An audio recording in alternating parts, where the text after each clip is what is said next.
네, 안녕하세요. 소리 잘 들리시나요? 네, 오늘 제가 라이브를 키우는, 소리 확인 좀 부탁드릴게요. 소리가 잘 들리시는지.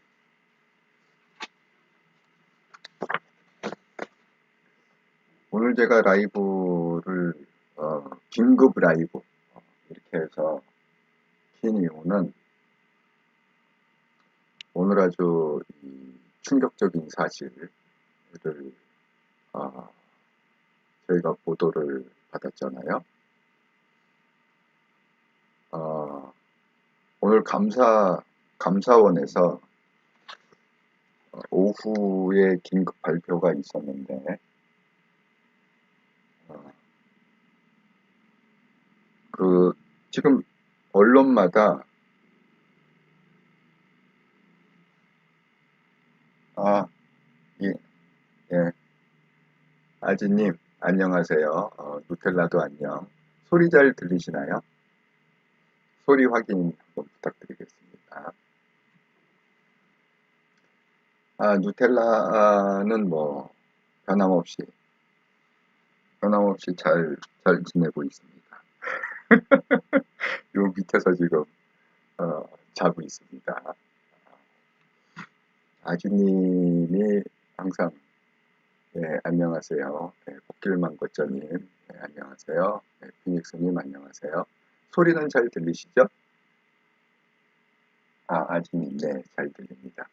아지님이 항상 이렇게 누텔라 안부를 물어갖고 제가 잠깐 좀 누텔라를 보여드리자면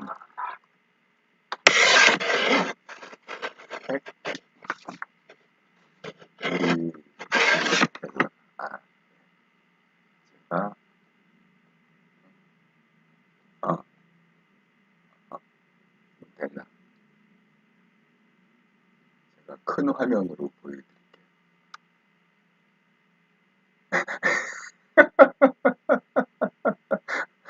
이렇게 얌전히 자고 있습니다. 예, 이제 좀 있으면 밥 주세요 이렇게 하고 이제 기다리는 거예요. 네,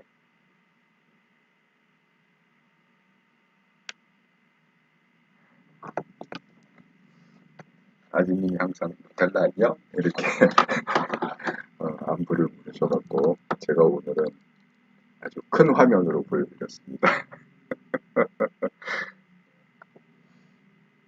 그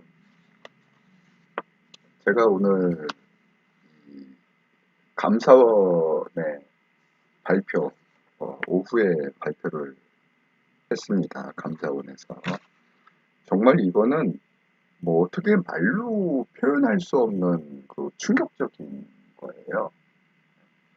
그래서 제가 이 문제를 그냥 넘어갈 수는 없다.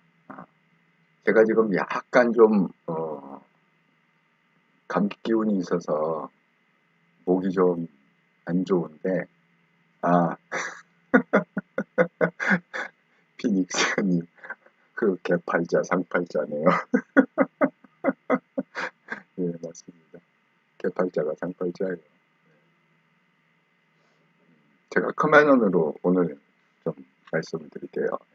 어느 분이 제가 항상 화면을 갖다 이렇게 조그맣게 띄워놓으니까 아니 파워포인트로 뭐 이렇게 설명하고 이럴 때는 조그만 화면을 좀 키워도 되는데 아니 그냥 뭐 이렇게 할 때 좀 답답하다 이렇게 얼굴이 조그맣게 보이고 이렇게 서로 커뮤니케이션인데 그래서 제가 그러면 큰 화면으로 한번 띄워보겠다 이렇게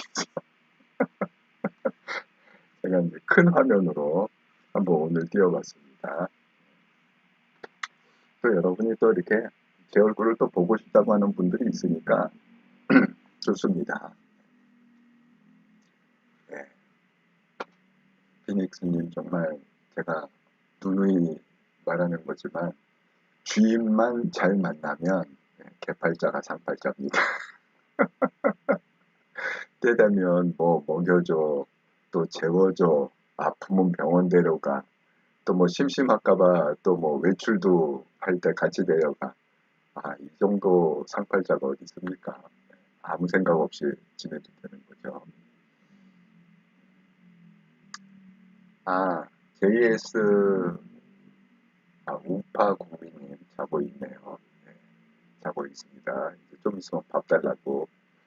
글쎄가 라이브를 길게 하면 안 될 것 같습니다.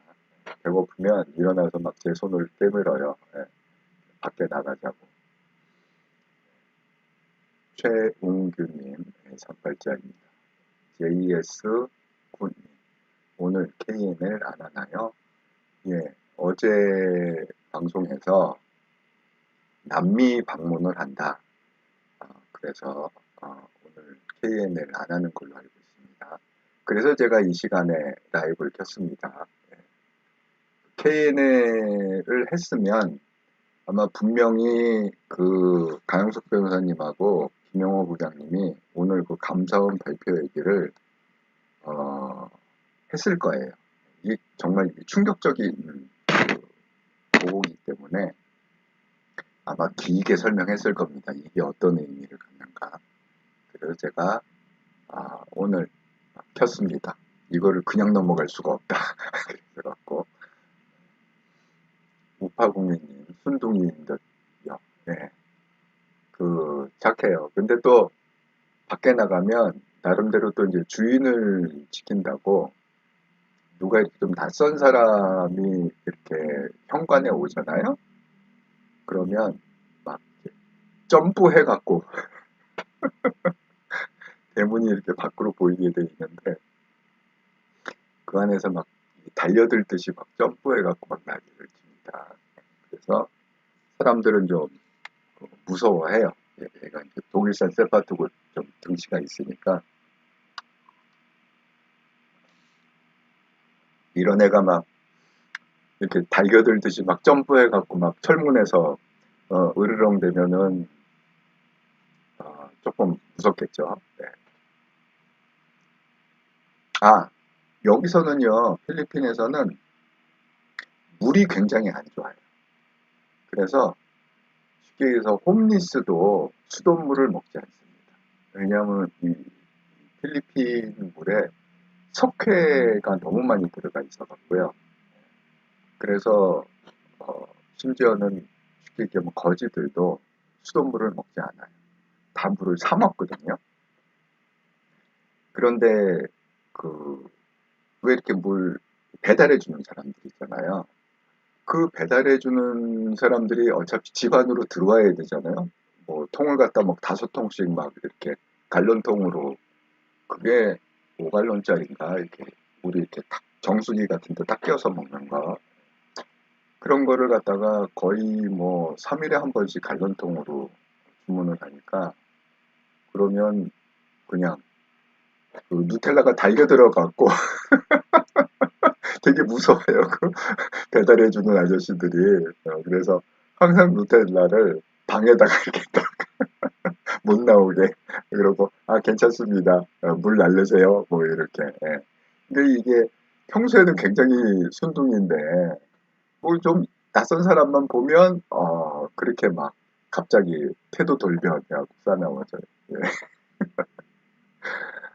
예. 박사님, 안녕하세요.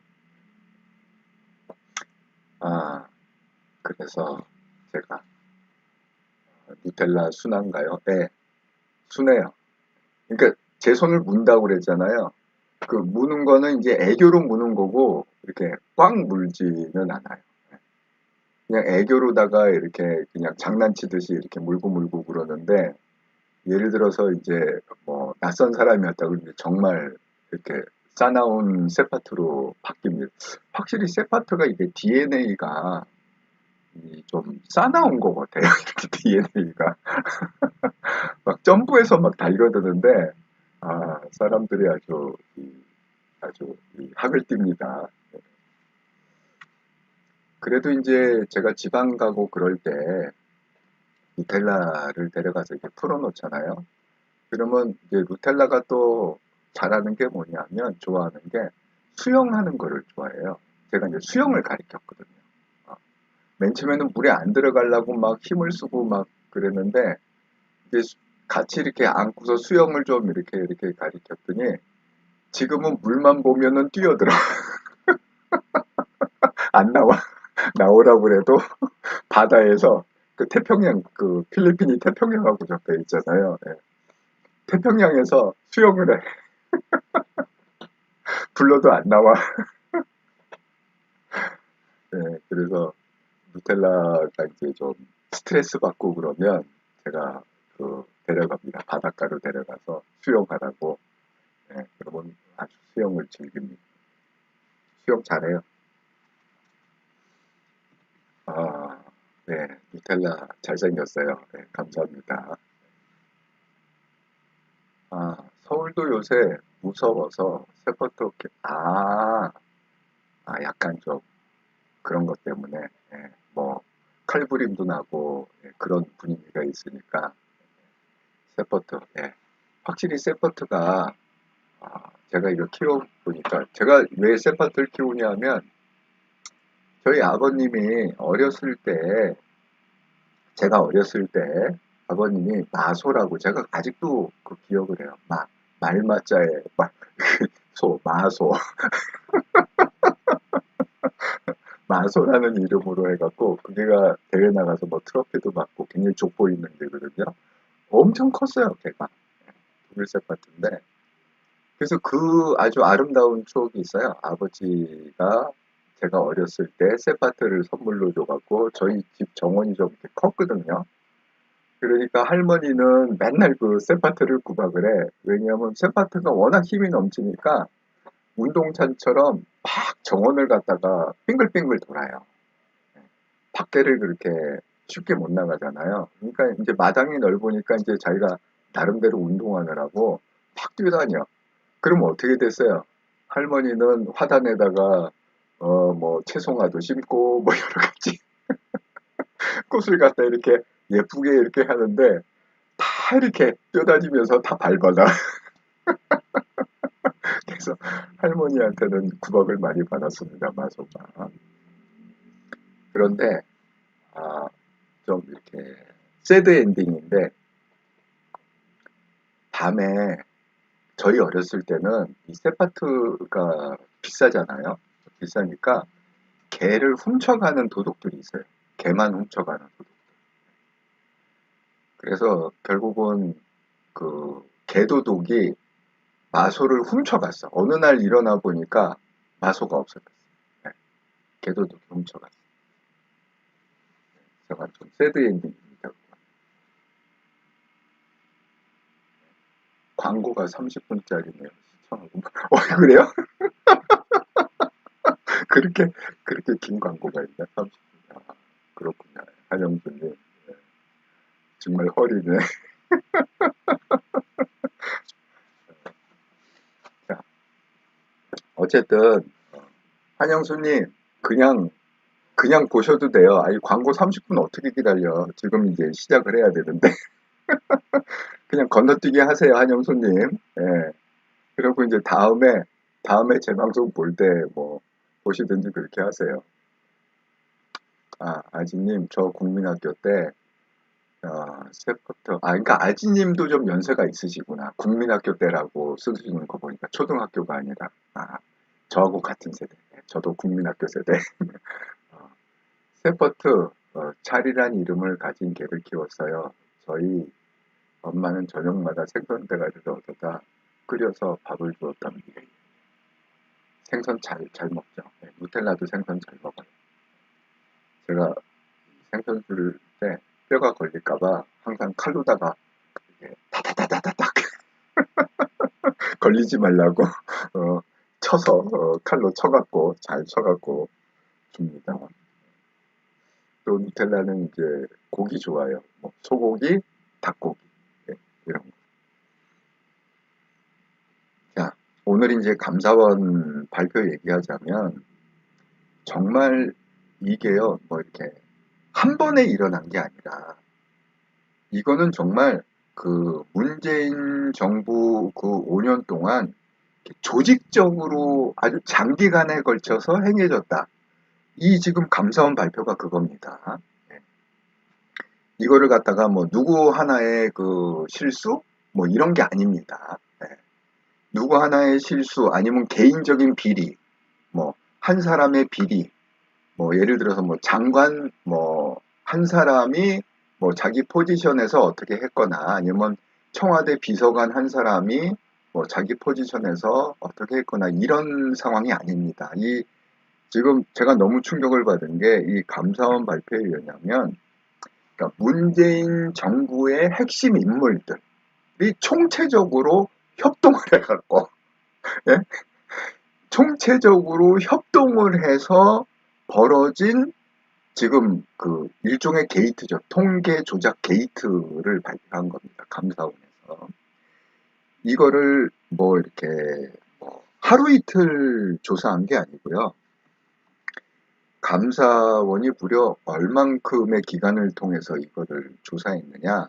작년 9월부터. 그러니까 9월, 10월, 11월, 12월, 1월, 2월, 3월. 약 7개월에 걸쳐서 전수조사를 한 거예요. 그러니까 이게 뭐 하루 이틀 조사한 게 아니죠. 그래서 이렇게 뭐 발표한 그런 가벼운 발표가 아닙니다, 지금. 지금 그 감사원의 감사관, 그 베테랑 감사관들도 28명을 7개월 동안 투입했고, 감사를 진행한 결과를 이제 정리해서 오늘 오후에 발표를 했습니다. 그러니까 모든 언론이 아주 충격적인 보도를 했습니다. 그러니까 여러분 뭐 검색해보면 한 100개 이상 뜰 거예요, 아마. 예. 저도 깜짝 놀랐습니다. 뭐 무슨 유튜브에 뭐 종편에 뭐 언론 신문에 완전 오늘 난리가 났습니다. 오후에 감사원 발표 이후에 제가 이거를 이렇게 쭉 이렇게 읽으면서 기사 뜬 건지 여러 가지 기사가 막 뜨니까 그리고 제가 직접 그 감사원 지금 그 어느 분이 발표를 했냐면 최달영 감사원 제1사무차장이 그 감사원에서 한 중간 감사 발표 결과를 브리핑한 겁니다. 예? 그래서 그거를 제가 직접 들었어요. 그러니까 신문 기사는 이제 한 단계 이렇게 좀 편집이 된 거잖아요. 그래서 그 최다령 감사원 제1사무처장이 직접 얘기한 게 유튜브에 떠 있더라고요.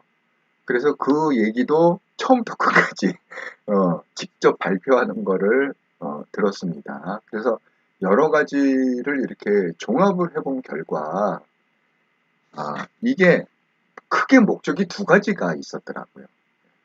이 모든 거를 이제 종합을 해보면 그건 뭐 짧은 시간이지만 제가 이제 컨설턴트로서 이렇게 분석력이 있잖아요. 그래서 그 짧은 시간이지만 종합을 해봤더니 크게 두 가지가 핵심 축이야. 하나는 문재인 정부가 소득 주도 성장을 그렇게 강조를 했잖아요. 네? 소득 뭐 소득 주도 성장이 결국은 모든 사람을 잘 살게 만들 거다. 뭐 부자는 부자대로 그 다음에 또 중산층 중산층대로 가난한 사람 가난한 사람대로 그래서 제가 그 전에 설명을 드렸잖아요. 이 소득 주도 성장을 위해서 천문학적인 돈을 쏟아부었다. 문재인 정부 시절에. 그런데 결론은 어떻게 됐다? 아무 효과가 없었다. 결론은 실패로 끝났습니다. 그래서 첫 번째 목적은 뭐냐면 문재인 정부의 가장 핵심 정책인 소득 주도 성장을 뒷받침하려고 이게 성공했다. 이 정책이 성공적이다. 라는 거를 갖다가 뒷받침하려고 소득 지표, 그 다음에 분배 지표, 고용 지표 이런 거를 다 조작을 했다는 거예요. 실질적으로 소득 주도 성장이 효과가 없는데도 불구하고 이 발표를 할 때, 통계 숫자로 발표를 할 때, 소득이 이렇게 늘어났습니다. 뭐 가계소득이 이렇게 늘어났습니다. 그 다음에 분배가 이렇게 지금 잘 되고 있습니다. 그래서 중산층이나 못 사는 사람들도 돈이 이제 많이 흘러갑니다. 그 다음에 고용도 이렇게 잘 되고 있습니다.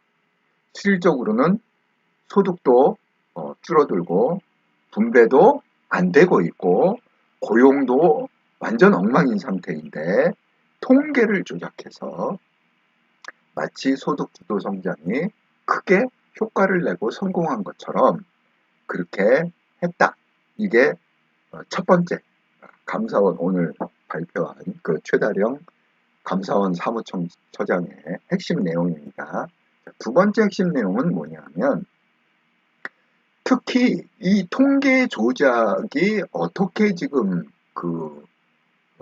거기 이 빈번히 치밀하게 됐느냐 하면 총선, 여러분 총선이 몇 년도에 있었죠? 2020년에 우리가 국회의원 선거했잖아요. 이 총선을 앞두고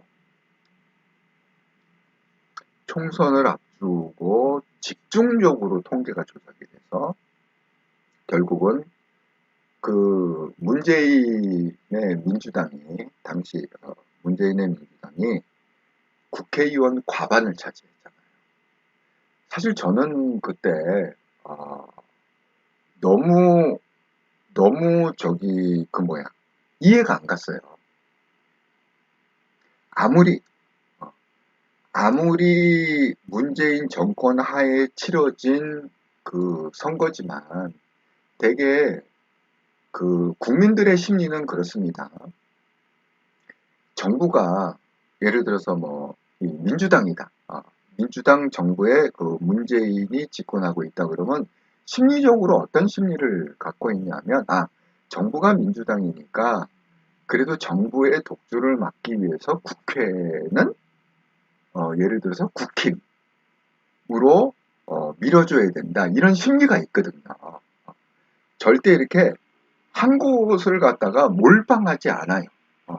왜? 국민도 바보가 아니니까. 그런데 그 2020년의 그 선거는 정말 이상하리만큼 민주당이 압승을 해버렸다. 그래서 지금 거기서 나온 얘기가 그때 많이 나온 얘기가 뭐죠? 이거 혹시 부정선거 아니냐. 이런 얘기가 많이 나왔었잖아요, 그때. 그래서 많은 분들이 거기다가 뭐 투표용지가 어떻다, 뭐가 어떻다, 뭐 여러분도 많이 보셨을 거예요. 네. 뭐 이건 다 언론에 나와 있고 유튜브에도 다 떠 있는 거니까 뭐 얼마든지 여러분이 확인할 수 있습니다. 이렇게까지 이렇게 그 보수 쪽에서 저도 이렇게까지 압도적으로 민주당이 그렇게 할 수가 있냐 도대체. 이게 도대체 이해가 안 간다. 그래서 우리는 어떻게만 생각했냐 하면 이거는 부정선거. 이 투표가 이게 뭐가 좀 이렇게 알고리즘을 이용해서 뭐가 좀 이렇게 정상적이지 않은 방법으로 한 게 아니냐.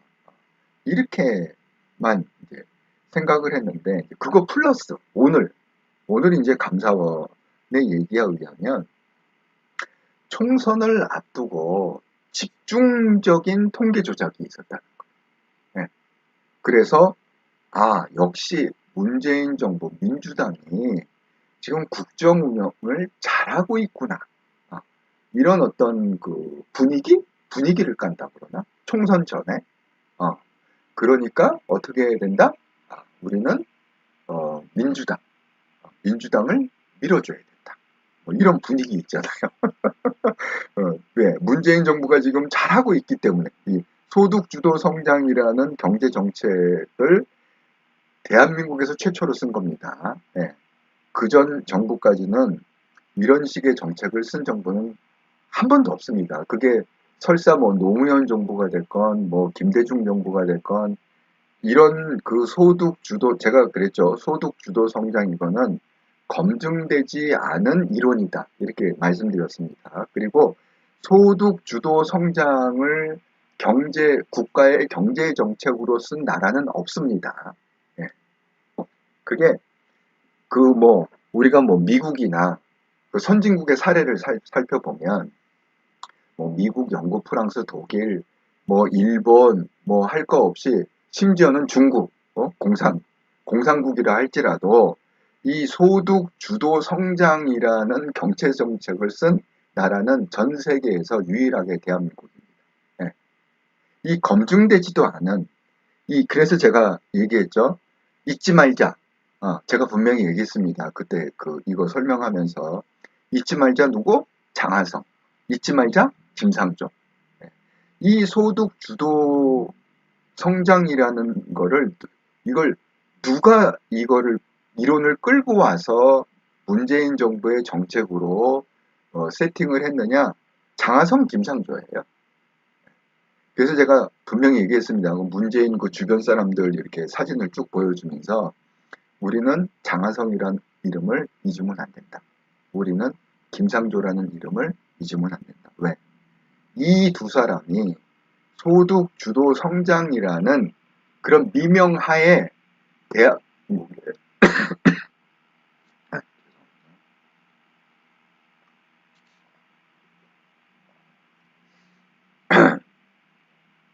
제가 약간 좀 몸도 안 좋지만 이런 얘기를 하면 막 이렇게 열이 받아요. 아니 이거를 어떻게 열안받고 얘기를 할 수 있나요? 정말 이렇게 열받는 얘기를 해서 막 목이 잡힙니다.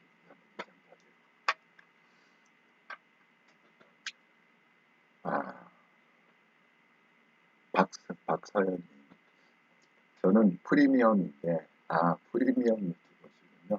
유튜브만 볼 때도 남의 카톡에 공유돼서 욕먹었습니다. 하영수님, 문 개버린 정부 때 익히 통계 조작 의심을 했지만 혹시가 역시였네요. 글쎄요. 저도 설마 했거든요. 그때도 사실 그런 얘기가 좀 나왔었잖아요. 통계 조작 얘기가. 그래서 설마 했는데 오늘 드디어 이제 감사원이 총체적으로 밝혔습니다. 전체적인 사건이 어떻게 됐는지. 김학범님, 통계원 한 명 자살. 그래요. 자살을 했어요. 그러니까 이렇게 참, 그러니까 제가 항상 그 말 하잖아요. 리더는 아무나 되면 안 된다. 아무나 되는 게 아니다. 리더는. 왜? 준비된 사람이 리더가 돼야 돼요. 그러니까 국가의 리더, 대통령이잖아요. 그죠? 그리고 정부의 요직들, 장관들, 이런 청와대, 비서실장, 이런 요직에 있는 그런 사람들이 다 국가의 리더십들이잖아요. 한 나라를 이끌어가는. 그러니까 이 리더를 잘못 만나면 사실 통계원이 무슨 죄가 있을까요? 그냥 위에서 시키는 대로. 지금 어떤 얘기가 나오냐면 날려버리겠다. 이 통계 하는 그런 기관이 있잖아요. 그 협박을 청와대에서 거기 이제 BH라고 그렇게 이 최다령 감사원 제1사무차장이 발표할 때는 BH 아마 블루하우스를 줄여서 BH라고 이렇게 얘기했는데 그냥 발표는 BH로 발표했습니다. 그러니까 BH에서 그 발표에 나와요. 어떻게 협박을 하냐면 너희 기관 날려버리겠다. 너희 예산 다 날려버리겠다. 아니 이렇게 협박. 그러니까 거기 무슨 죄가 있냐고. 통계원은. 그러니까 이 리더를 잘못 만나면 그렇게 애매한 전혀 이 핵심이 아닌 그런 통계원이 죽는 자살을 하는 참 비극이네요. 김학범님, 통계원 한 명이 자살했다는 게 참. 동화책님, 광고 30분 감동입니다. 30분짜리 광고 같았어요. 하영숙님, 근데 제 방송은 끝나면 다 노란 딱지던데. 네, 이상하게 제가 왜 토요일 날 방송하잖아요. 이렇게 요즘 윤석열 대통령이 어떻게 좌파하고 싸우고 있는가 그거 하잖아요. 그럼 뭐 한 2시간씩 그렇게 하면 그동안은 광고가 좀 이렇게 되는데 제가 딱 끝나는 순간 딱 노란 짝지 광조 부격적 부적격 부적격 뭐 이렇게 그래서 제가 한 웬만한 시사는 다 노란 짝지 광고가.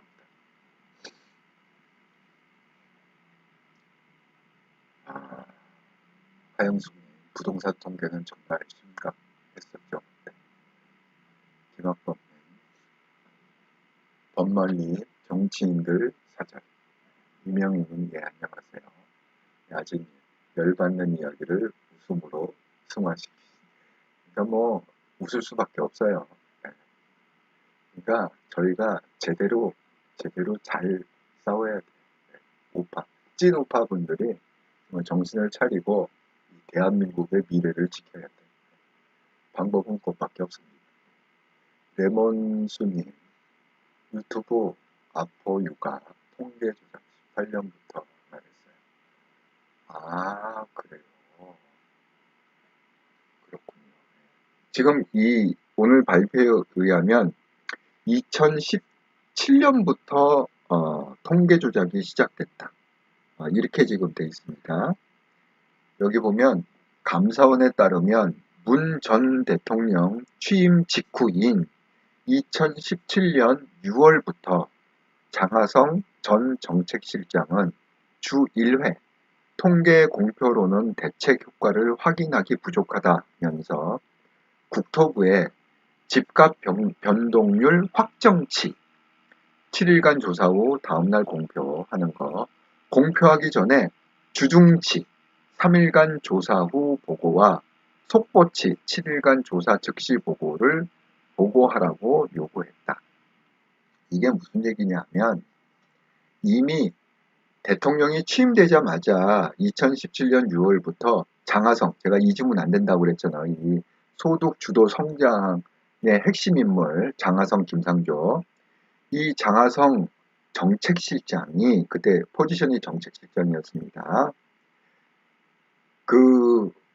국토부에서 집값 변동률을 공표하기 전에 미리 장하성 나한테 사전에 3일치 보고하고 7일치 보고를 미리 나한테 보고해라. 그 얘기는 뭐예요? 내 컨펌 받고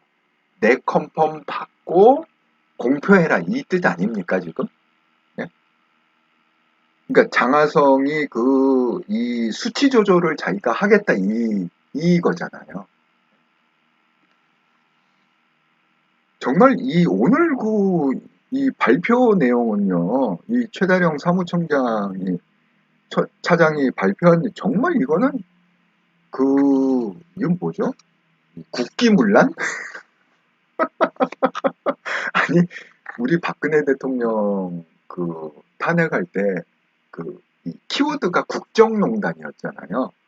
아니 이거는 정말 국정농단 중에 농단이에요. 네? 모든 거를 다 미리 사전 보고해서 조작해 갖고 그 다음에 발표를 하라는 거예요. 진실을 발표하지 말고 사전에 검열받고 이거는 정말 아니 이게 우리가 중국입니까? 지금 우리 중국에 살아요? 네? 공산주의 체제하에 지금 살고 있습니까? 저희가? 네? 사전 검열해갖고 정부에서 원하는 수치를 발표해라? 어이가 없습니다. 네.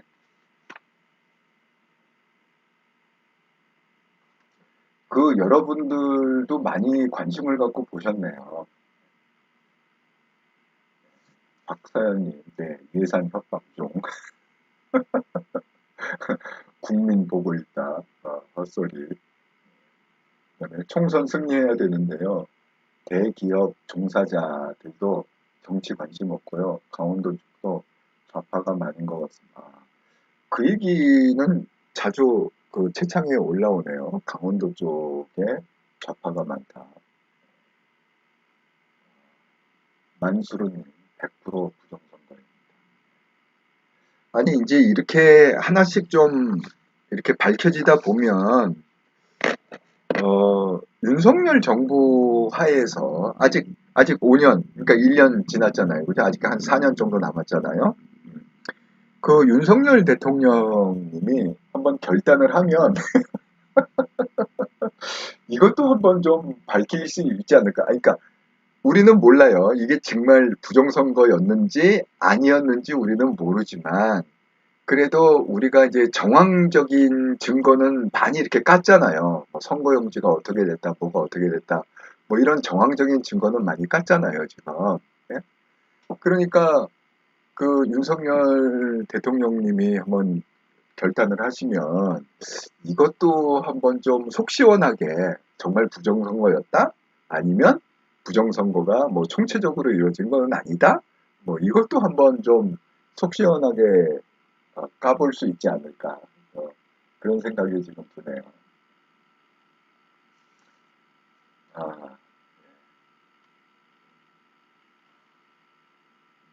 아, 에번스님, 아포유 때문에 진실을 많이 알아가고 있어요.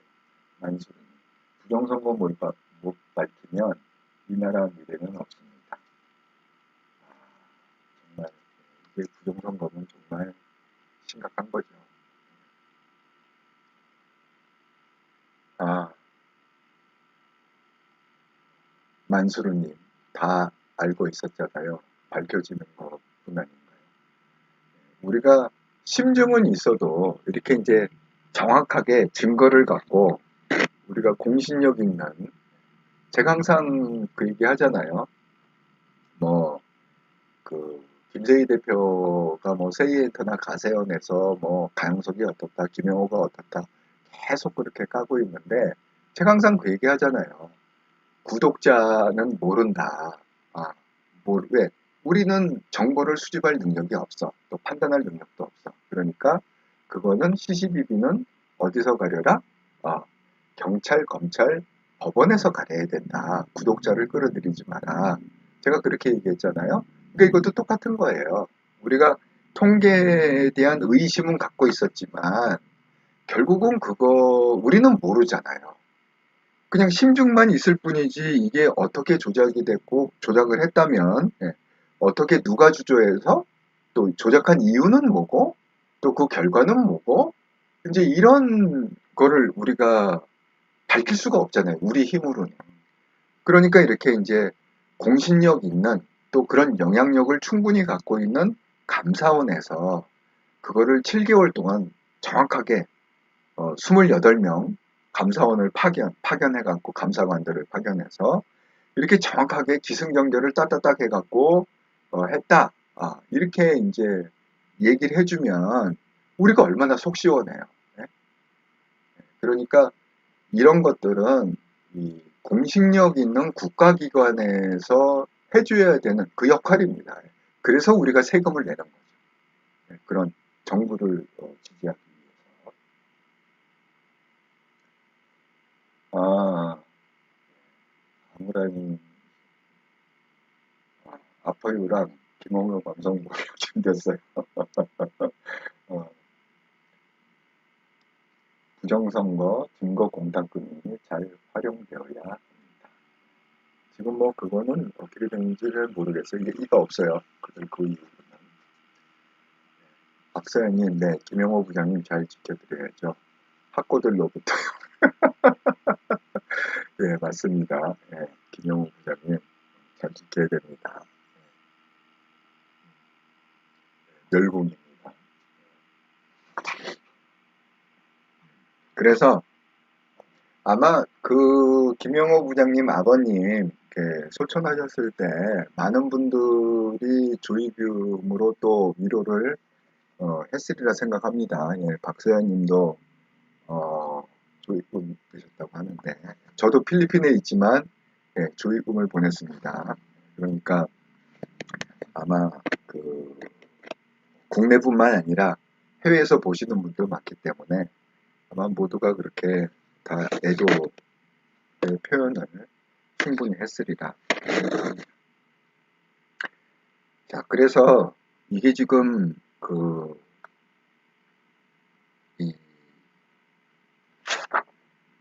몇 명이 지금 연루가 되어 있냐면 22명이 연루가 돼서 조직적으로 통계가 조작이 됐다. 지금 이렇게 발표를 하고 있습니다.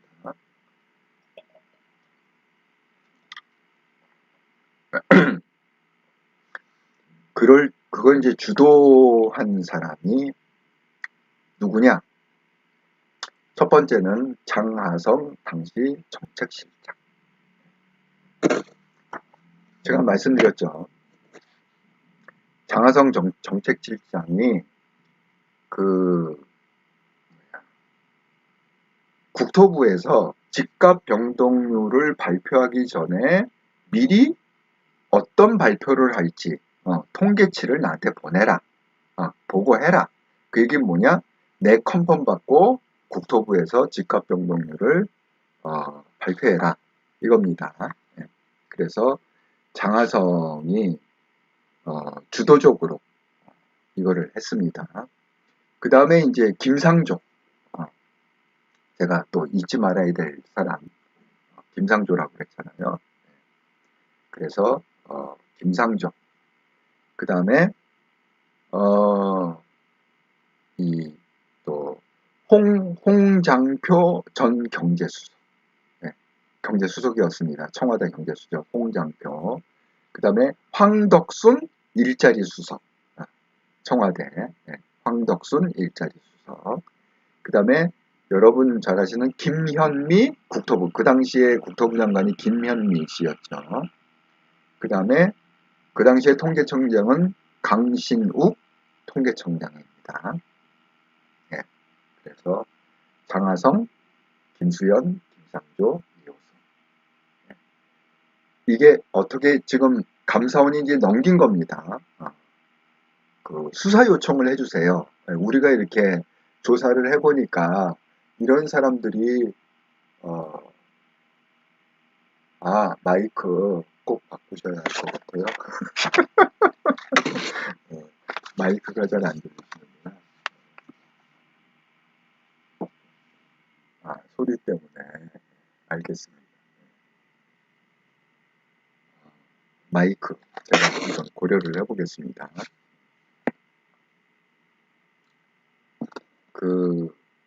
아니 근데 이 마이크가 제가 항상 방송을 끝나면 제가 한 방송을 갖다가 여러 번 제가 들어보거든요. 왜냐하면 이제 제가 그 얘기한 내용도 한번 다시 이렇게 모니터링 할 겸, 또 소리도 할 겸, 근데 제가 듣기에는 소리에 그리 크게 지장이 없는데 아마 더 좀 하이 퀄러티의 뭐가 필요한 모양이죠. 어쨌든 제가 한번 고려해 보겠습니다. 마이크. 그래서 지금 일단은 감사원에서는 이제 수사기관에 수사 요청을 했습니다.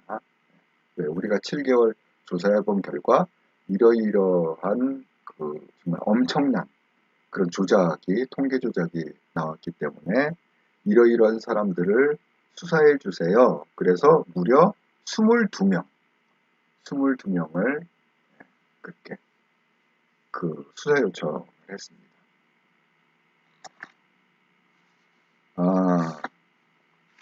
이게 작성 중인 통계를 공표 전에 다른 기관에 제공하는 것은 통계법 위반이다. 그러니까 장하성 스스로가 지금 미리 수치를 달라라고 얘기한 거는 이제 통계법 위반을 스스로 했다는 거죠, 장하성이.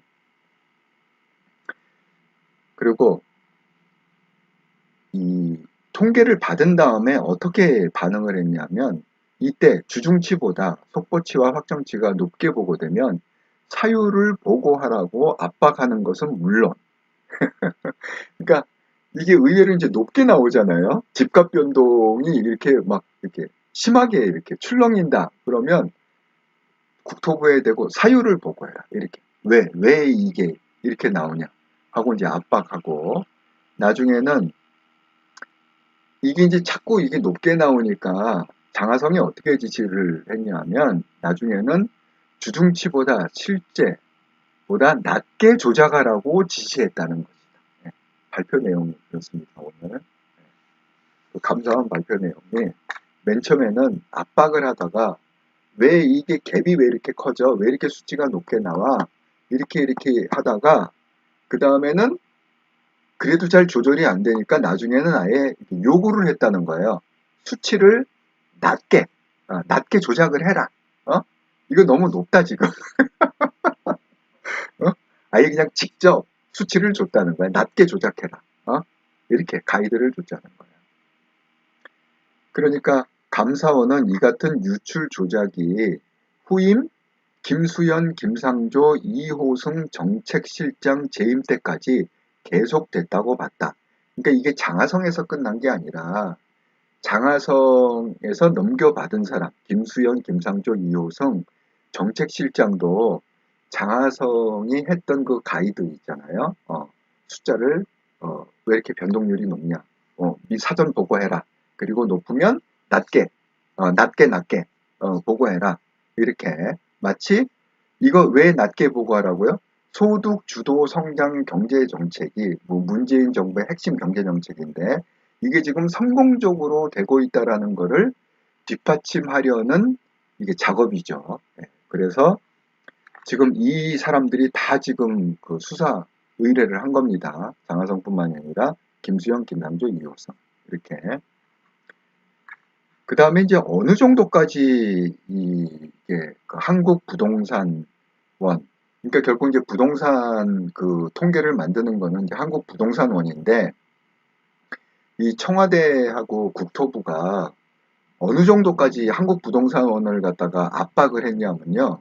이렇게 지금 전하고 있습니다. 청와대와 국토부가 한국 부동산원 원장 사퇴까지 종용하면서 압박을 이어가. 너 내 말 안 들면, 그러니까 청와대도 그렇고 국토부도 그렇고 어떻게 압박을 했느냐? 그 원장한테 내가 원하는 대로 안 하면 너 자를 거야. 사퇴. 너 사퇴해. 아니 어떻게 이렇게 손발이 안 맞아서 어떻게 같이 일을 하겠어? 사퇴해.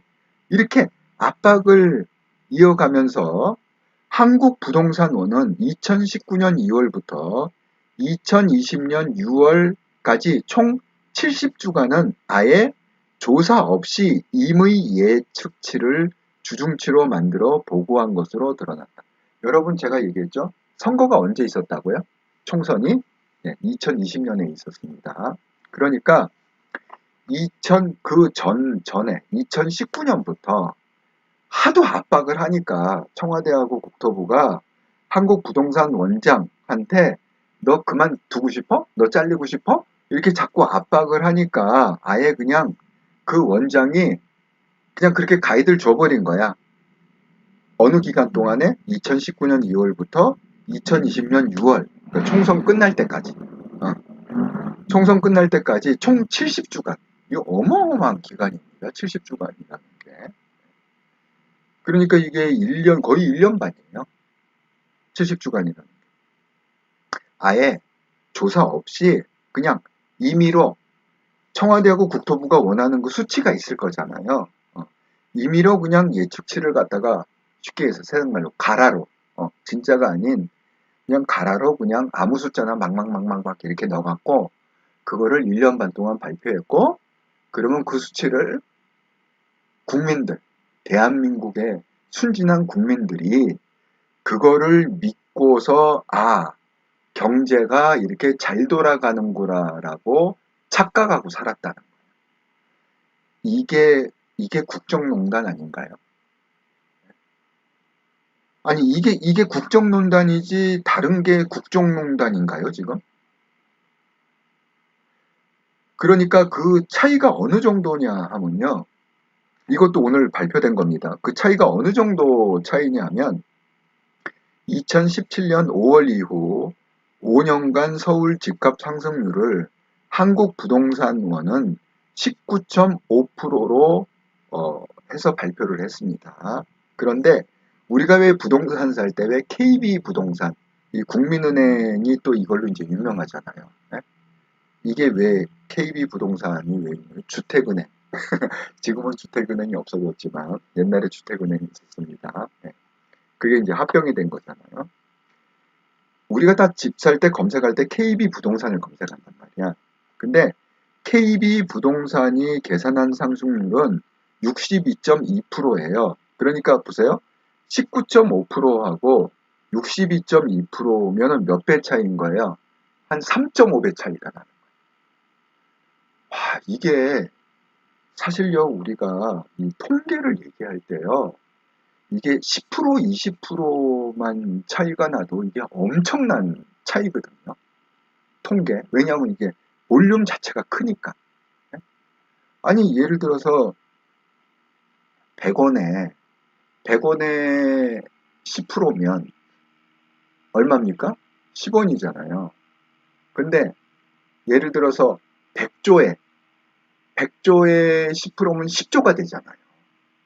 그러니까 우리 한국의 부동산 시장이 예? 그 10%만 조작을 해도 10조, 20조가 조작이 될 수 있다는 거예요. 그런데 이게 10%, 20% 조작한 게 아니라 3.5배가 차이 난다는 건 뭐냐면 350%를 조작했다는 거예요. 너무 어이가 없습니다, 지금. 10%, 20%만 해도 이제 수십조가 왔다 갔다 하는데 이게 350%를 조작하면 이게 수천조가 왔다 갔다 하지 않을까요? 수천조가 왔다 갔다 하잖아요. 정말 어이가 없습니다, 지금.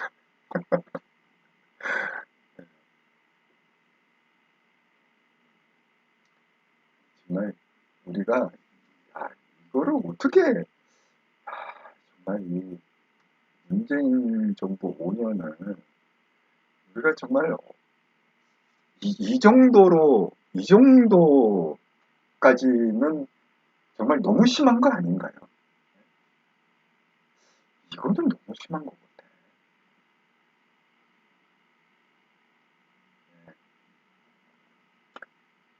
아, 털 날린 거 써야 되나요? 동그란 거 써야 되나요? 아, 마이크. 이명희님, 노란 딱지 이해가 안 됩니다. 네. 이게 다 노딱이라서요. 그냥 여러분이 보내주신 뭐 슈퍼챗, 그 다음에 뭐 멤버십 가입, 또 뭐 계좌로 후원해 주신 거. 저는 뭐 그 수입밖에 없습니다. 거의 그 수입입니다. 광고 수입은 없습니다. 아, 글쎄 말이에요. 왜 노란 딱지가 붙을까요? 제가 한 얘기가 뭐 잘못된 얘기가 있나요? 참 이해가 안 갑니다.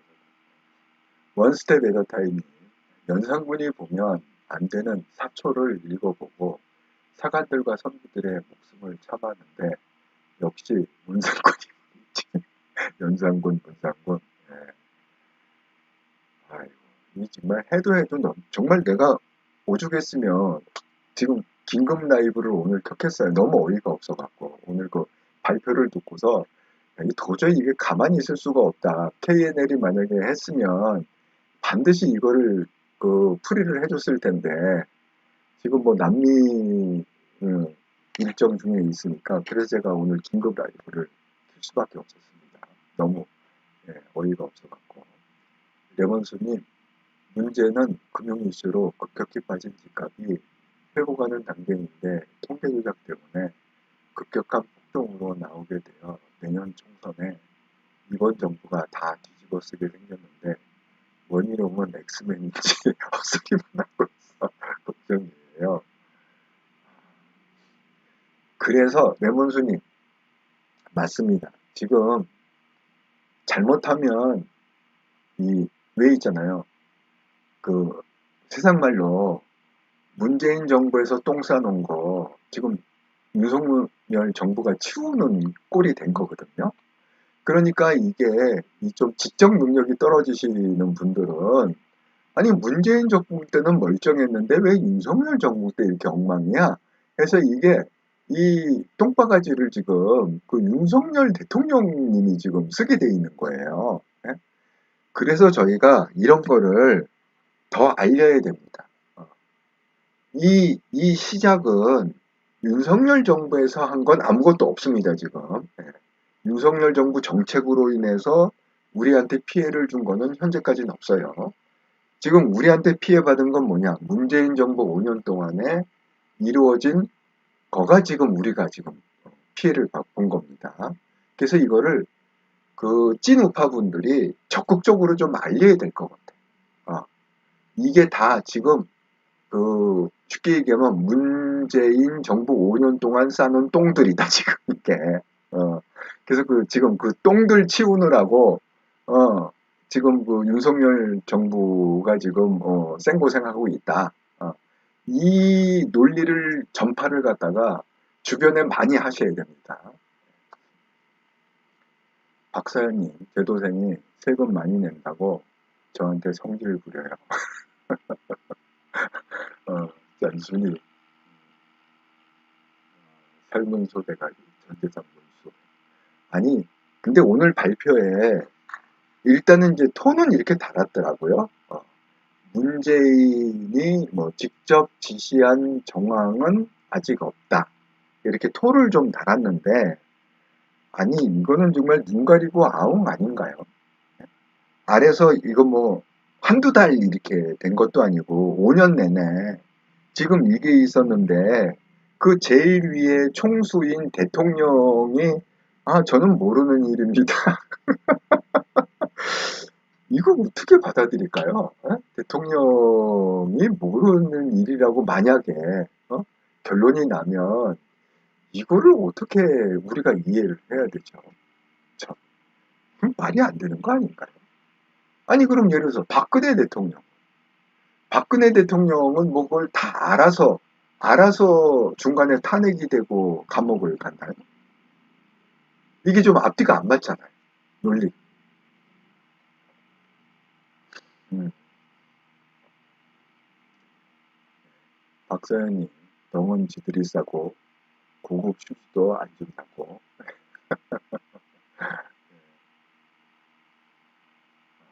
보유님이 이런 방송을 많이 하신 모양이네요. 하영수님, 전 정부의 통계 대조작 사건에 종북 좌파들의 변명이 더 기가 찹니다. 지금 거기서는 지금 뭐라고 그래요? 이 감사원의 보고가 조작된 보고다. 지금 민주당이 지금 그렇게 때를 쓰고 있습니다. 아니 조작된 보고가 이렇게 정교할 수가 있나요?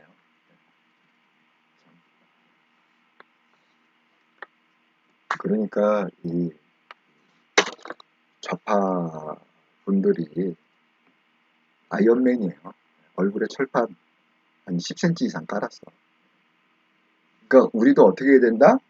우리는 20cm 깔아야 된다. 걔네들이 10cm 깔았으니까 우리는 20cm 깔아야 된다. 그래서 이제 뭐 봐주고 자시고 뭐 이런 체면 차리고 그런 뭐 선비 코스프레 이런 거 하지 말자 이렇게 했습니다. 그 감사원 관계자가 자료와 증거를 통해 입증된 가장 객관적인 개입 사례만 94회다. 그러니까 증거가 충분히 있는 것만 그것만 얘기해도 94회나 된다. 이렇게 얘기했습니다.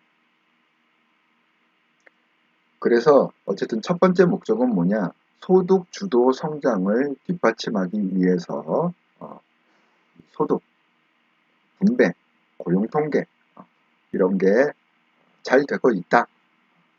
그렇게. 그러니까 이게 부동산만 수치를 조작한 게 아니라 이 소득 주도 성장 이거 위해서 소득 통계도 조작하고 분배 통계도 조작하고 고용 통계도 조작하고 그렇게 했다는 거죠. 지금 여기 보면 이게 벌써 그 2017년 2분기, 그러니까 2017년에 이제 대통령이 됐는데 되자마자부터 시작된 얘기입니다. 2분기면 가계소득마저 감소로 전환하자. 이제 가계소득이 이제 감소가 마이너스가 됐다는 거예요. 벌써 문재인 대통령이 되는 그 해 2017년 2분기부터 소득이 이제 마이너스로 감소로 전환됐으니까 이제 마이너스 성장이라는 거죠. 가계소득이 상대적으로 높은 취업자가 있는 가구의 소득에 전에 없던 가중값을 추가하는 방법으로 소득이 높아진 것 같이 보이게 조작했다. 참 어이가 없습니다. 그러니까 이게 마이너스 성장이 되니까 가계소득이 이게 감소가 돼 버리니까 거기다가 가중값을 임의로 그 통계는 조작을 그렇게 하잖아요. 이렇게 가중치를 넣잖아요. 우리가 뭐 부정투표 이거 할 때도 뭐 거기 가중치가 들어가 있다. 뭐 숫자가 뭐 몇 점 영영 뭐 이게 이런 것처럼 이렇게 조작을 할 때는 이게 가중값을 추가한단 말이죠. 그러면 이제 숫자가 갑자기 변하면서 긍정적인 숫자로 플러스로 딱 돼버리게. 그 다음에 이제 또 일자리 수석, 청와대 일자리 수석실은 2019년, 그러니까 지금 이 감사원이 밝힌 사례를 갖다가 몇 가지 지금 발표를 한 겁니다. 2019년 근로형태별 부가 조사 때 비정규직 급증이 예상되자 통계청이 언론에 병행조사에 따른 비정규직 증가 효과가 35만에서 50만 명이라고 설명하도록 지시하고 보도자료 문구에도 개입한 것으로 드러났다. 아예 수치를 줬다는 거야. 그러니까 이 비정규직이 왜 급증이 되느냐? 이거는 병행조사에 따른 건데 비정규직 증가 효과가 35만에서 50만 명 이렇게 숫자를 줬다는 거예요. 그렇게 해서 또 이 일자리 조작을 했다는 겁니다. 이거 참 어이가 없습니다. 그러니까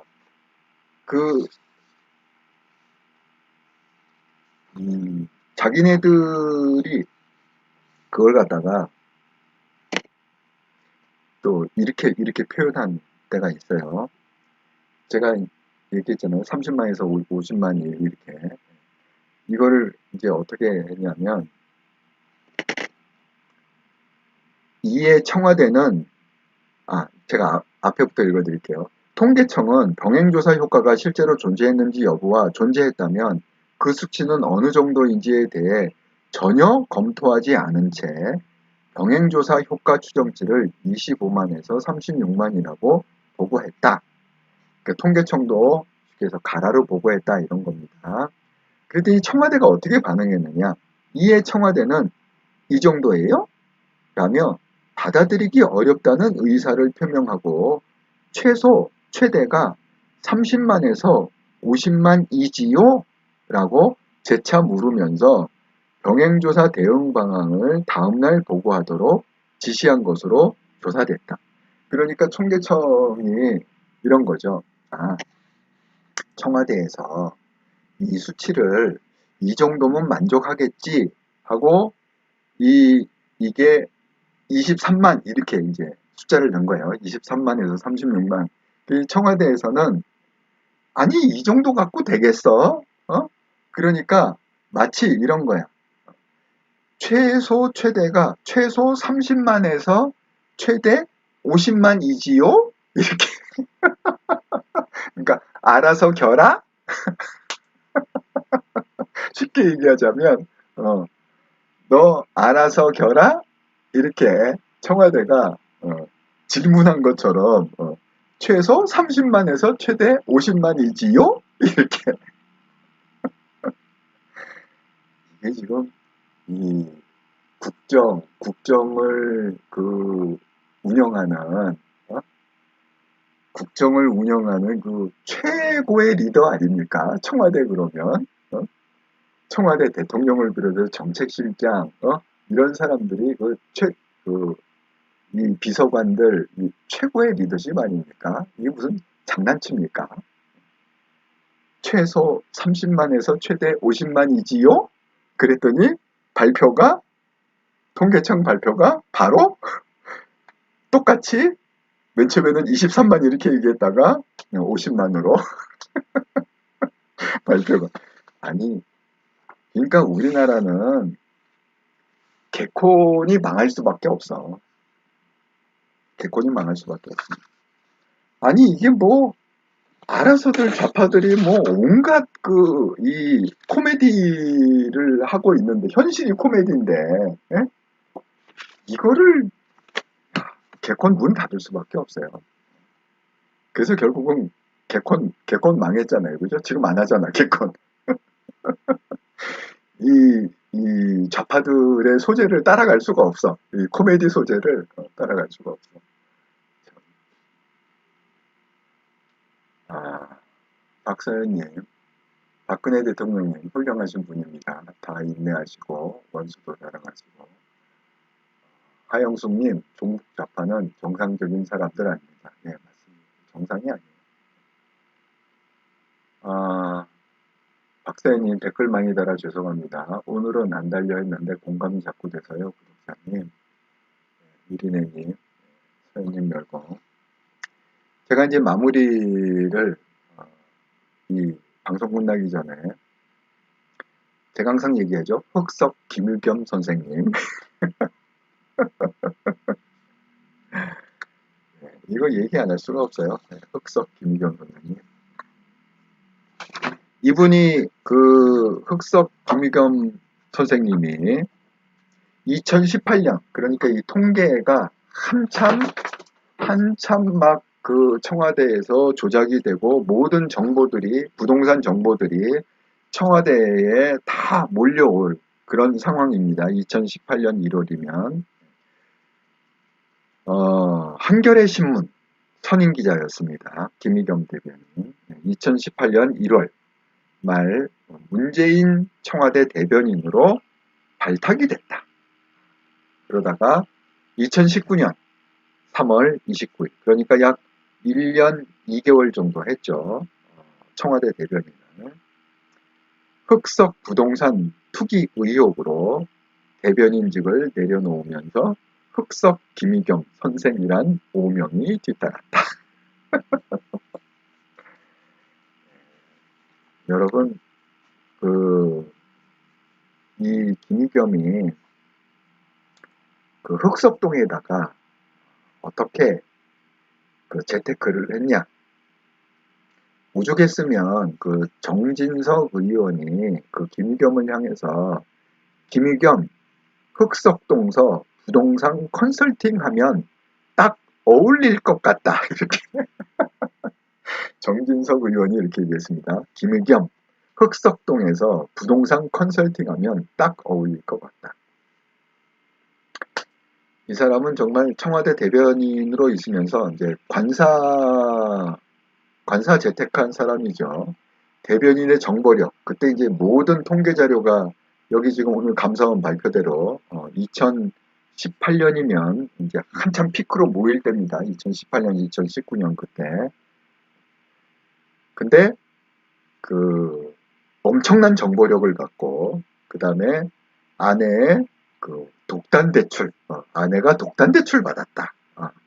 그 다음에 후배 지점장이 대출을 해줬다. 그 다음에 그 옆집은 동생이 투자했다. 혼자만 한 게 아니다. 예, 옆집 자기 동생이 또 투자했습니다.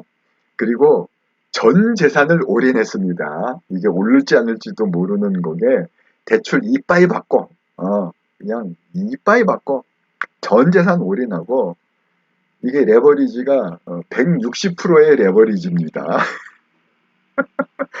이 정도니까 정진석 의원이 이 말 할 만하죠. 김은경 흑성동서 부동산 컨설팅 하면 딱 어울릴 것 같다. 그겁니다. 좌파들이 그런데도 지금 뭐 계속 김의겸 나와서 뭐가 이러쿵 저러쿵 마치 자기가 엄청난 의롭고 정의로운 사람이고, 뭐, 이, 뭐야, 어? 이, 뭐죠? 대한민국을 위해서 마치 뭐, 애국자인 것처럼, 그렇게 떠들어대잖아요. 김일겸이 지금. 어이가 없어요.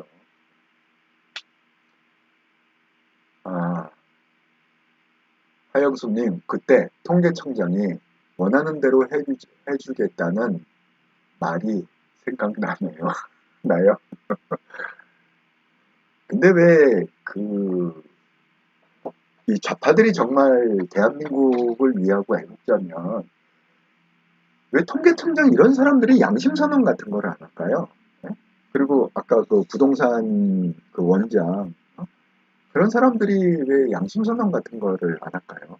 뭐 문재인 정부 때는 뭐 양심선언 해봐야 뭐 본전도 못 찾겠다 그래서 뭐 안 한다지만, 아니 정권이 바뀌고 분위기가 바뀌면 아 정말 나는 이 외압으로 막 협박하고 내 목숨의 위협을 느껴서 이렇게 할 수밖에 없었다.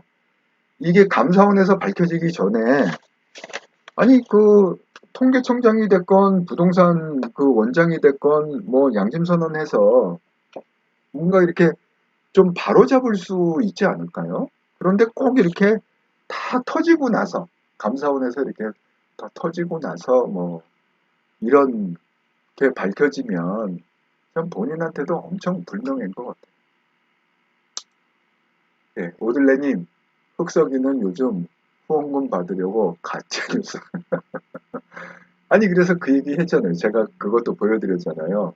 그, 한동훈 장관, 강남에 뭐 해갖고 뭐 무슨 대형 로펌하고 술을 마시고 뭐가 어쩌다 저쩌다. 그래서 그 비례대표, 그 흑석 김일겸이 비례대표잖아요. 비례대표가 꼭 해야 될 1억 5천만 원 그 후원금을 다 채웠다. 그랬더니 이제 한동훈 장관이 너 그것 때문에 가짜뉴스 퍼뜨린 거지? 후원금 다 채우려고 제가 그거 보여드렸습니다. 오들레님, 오늘 요즘 제가 컨디션이 좀 안 좋아서 약간 감기 기운이 좀 있어요. 콧물이 조금. 네, 오들레님, 팔아서 기부한다고 했는데 후원 소식을 못 들었어요. 설마 그 기부를 했을까요? 기부했다고 그러면 또 이 좌파 뭐 오마이뉴스나 이런 데서 막 대문짝 났게 막 전면 기사로 났겠지. 네,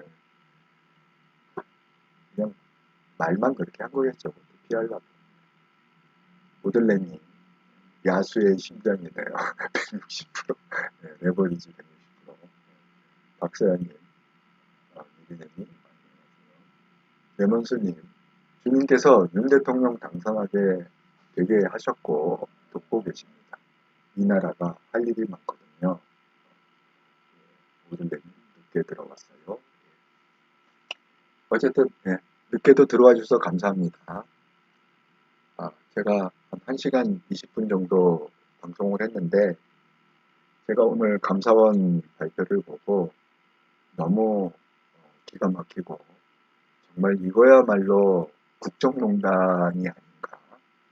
이게 그 조직적인 국정농단, 한두 사람이 한 게 아니라 정말 만약에 박근혜 대통령님이 그 정도로 해서 국정농단이라는 오명을 쓰고 감옥에 그렇게 오랫동안 뭐 거의 한 4, 5년 있었잖아요. 있었다면 그 문재인 대통령을 비롯해서 그 문재인 대통령 정권 하에 이런 지금 이게 22명만 지금 이렇게 됐다고 그러는데 이게 22명만 그랬겠습니까? 지금은 정확하게 이제 밝혀진 사람만 22명이라는 건데 저는 뭐 이 문재인 정부의 사람들이 문재인 정부에서 요직을 했던 사람들이면 국정농단 정말 거기다 붙여야 됩니다. 이 단어는 국정농단이라는 제목으로 반드시 대가를 치러야 된다. 그렇게 생각합니다. 그리고 윤석열 대통령님이 우리 정의가 살아있다. 대한민국에 아직도 정의가 살아있고 국민들이 날이 서 있다.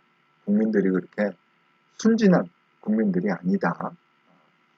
그런 것을 보여주는 그런 윤석열 정부 5년이 되기를 바라면서 제가 또 그것을 위해서 윤석열 정부 5년 동안 열심히 제가 할 수 있는 일을 열의를 다해서 하려고 합니다. 자, 그러면 오늘 방송은 여기까지 하고요.